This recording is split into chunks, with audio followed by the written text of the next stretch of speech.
Donc, nous voici maintenant au deuxième vidéo. Vous remarquerez deux choses. D'une part, je suis rendu meilleur avec Screenomatic.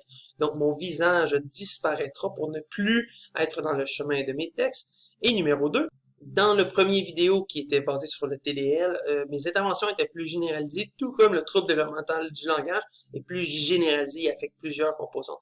Ici, au niveau de la dyslexie, vous allez voir, mes interventions sont plus ciblées sur cette difficulté d'apprentissage. Donc, sans plus tarder, débutons. Alors, le plan du deuxième vidéo, et on va parler de la dyslexie, des interventions réalisées à ce jour, les forces, difficultés, pistes d'amélioration et un répertoire d'intervention. Donc, la dyslexie, c'est un trouble de lecture qui affecte l'identification des mots écrits. Écrire des lettres dans le bon ordre, appellation des lettres, association avec son et association des sons avec son symbole. La grande difficulté, c'est que malheureusement, c'est pas rare de constater que les élèves qui ont une dyslexie arrivent au secondaire sans qu'il y ait eu de diagnostic. Et souvent, ça va affecter d'autres matières, comme ici, par exemple, c'est de la mathématique, donc on va penser que l'élève a de la difficulté à comprendre ce qui se passe, alors qu'au contraire, c'est vraiment simplement la lecture des mots. D'ailleurs, dans nos lectures, il y avait une belle citation de Stéphane qui avait de la difficulté à exprimer 80. Pour lui, il lisait 4 et 20. Donc, deux chiffres, alors qu'au final, c'était le nombre 80. Alors, ce qui est vraiment important de comprendre, c'est que ça l'affecte plusieurs domaines, quoique c'est ultra spécifique. Donc, c'est important de bien l'identifier, cette difficulté. Donc, au niveau des interventions réalisées à ce jour, je trouvais intéressant de présenter l'histoire de la langue française. Comme me l'a appris mon cours de didactique des sciences, je crois que c'est important pour que les jeunes soient motivés, qu'ils comprennent d'où est-ce que ça vient. Donc, deux bons exemples. Premièrement, la cigale et la fourmi de la fable de La Fontaine. Voici comment c'était écrit au début, la première fois. Et également, si on compare avec le latin qui est une langue maintenant morte, donc une langue évolue au fil du temps. Et pourquoi je représente ça? Ben, je représente ça suite à mes lectures de l'orthographe rectifiée à l'école de Poitiers en 2005, qui indique que les enseignants n'ont plus le même temps à consacrer que les ancêtres pour assimiler certains apprentissages. Donc, que l'élève a plus de choix de matière, puis son éducation s'est enrichie. Donc, l'élève qui a de la difficulté avec la lecture, faut pas qu'il abandonne. Puis en plus, d'ailleurs, ce petit livre de l'orthographe rectifiée, il concerne que maintenant, on inverse les rapports, qui souvent, l'adulte est la personne qui domine dans les discussions, mais maintenant que le jeune aussi peut apporter, parce que les adultes, souvent, vont être fâchés du fait que les élèves n'étudient plus comme eux, ils ont pu apprendre les maîtres grecs, puis on devient plus, entre guillemets, flexible au niveau des apprentissages de la lecture. Mais je dirais que ce n'est pas tant de la flexibilité, mais bien au contraire que on devient de plus en plus d'actualité. Et c'est comme ça que le français s'enrichit et qu'il va devenir une langue encore plus parlée. Au final, cette petite histoire fait en sorte que les élèves deviendront des initiateurs d'échanges avec les adultes. Donc, ça va leur donner encore plus confiance.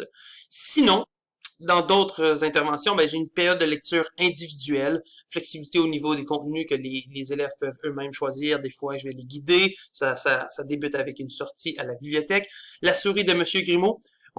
C'est un livre qu'on a lu. On va placer des mots de même famille. On va voir l'étymologie des rimes. Donc, on va prendre le temps de décortiquer chacun des mots pour aider ces élèves-là qui ont la dyslexie à suivre le rythme. Et pour terminer, nous avons fait un atelier script qu'on a travaillé la sémantique, donc le sens des mots, la phonétique et grammaticale.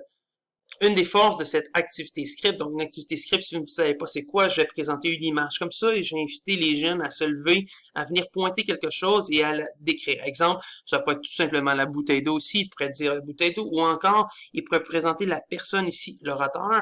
Qu'est-ce qu'elle fait cette personne-là? Eh bien, elle a une grande facilité à communiquer. Un élève encore pourrait dire que cette personne-là est, bon, peut-être pas volubile, mais qu'elle est une bonne communicatrice. Et pendant ce temps-là, on va écrire les mots pour qu'ensuite, ils aient des repères visuels et ils savent comment ça s'écrit.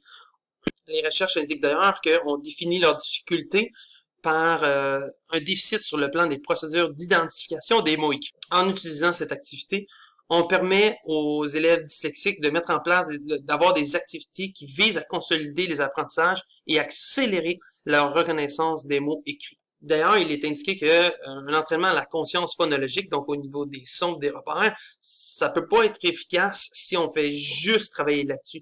Donc, il faut travailler avec d'autres choses, des manipulations du langage écrit. Donc, c'est pour ça que l'atelier script, on a des repères visuels, ensuite l'élève communique, on répète, on l'écrit, on comprend chacun des termes, chacune des syllabes. Puis ce que ça va venir faire, ces activités-là, ben, ça va modifier le rapport à l'écrit, avec tout l'historique et tout. On va motiver les activités de lecture et aussi on va modifier le regard sur les textes à lire. Ce qui va me permettre par la suite de me concentrer sur les apprentissages essentiels que je veux leur faire. Je m'assure que les élèves explorent les apprentissages, puis ils s'emploient à résoudre les problèmes, donc ils sont motivés parce que là, ils comprennent tout pourquoi ils font ça. Et tout ça va me permettre de travailler sur les deux voies du trouble spécifique de la lecture, qui sont la voie lexicale et la voie phonologique. Au niveau des difficultés ou limites que je remarque, ben, j'ai de la misère à prendre le temps de démontrer, de faire des activités avec les élèves. Donc, de prendre une tâche, de la faire, de la contextualiser, de la décontextualiser, comme dans l'apprentissage cognitif, de permettre aux élèves aussi de s'auto-évaluer après les apprentissages. Dans les recherches de Bushell et Schamhorst de 2000 ou encore Craig 2006, on parle vraiment de mettre l'emphase sur ça. Donc ça ici, je dois travailler là-dessus. Pourquoi on va venir faire ça, des tâches contextualisées, retour sur les apprentissages? Ben, c'est pour que l'élève ait un sentiment de compétence. Puis ça va le motiver aussi à travailler, il va voir ses améliorations. Donc, on va être capable de travailler avec le trouble de la lecture. Et finalement, un des outils que je pourrais utiliser encore plus, c'est m'assurer de la lecture individuelle d'un élève. Donc, avant de le faire parler en grand groupe, de faire travailler, permettre à chacun des élèves de pouvoir lire une première fois l'énoncé dans leur tête et ensuite de l'exprimer. Ça ici, c'est quelque chose que je fais pas. Puis des fois, je vais avoir un élève on va toujours retrouver les mêmes élèves qui veulent parler. Au niveau des pistes d'amélioration, oui, je travaille, oui, je fais de l'enseignement explicite, oui, j'essaie de leur montrer comment avoir de nouvelles stratégies, mais j'aurais utilisé des référentiels pour le rappel de ces stratégies-là. Ne serait-ce que surligner les mots, prendre le temps d'écouter aussi les lectures quand ils sont à l'ordinateur, leur demander qu'est-ce qu'ils ont compris. Donc, si je fais tout ça en prenant mon temps, c'est là que je vais voir, moi, un effet positif sur leurs apprentissages. Limiter les sources de distraction. Des fois, ils sont avec leur ordinateur, puis ils vont aller sur YouTube écouter de la musique. Pour eux, ils ont l'impression qu'ils avancent plus, alors qu'au contraire, ils sont beaucoup plus distraits. Et finalement, prévoir des pauses, éviter la surcharge cognitive.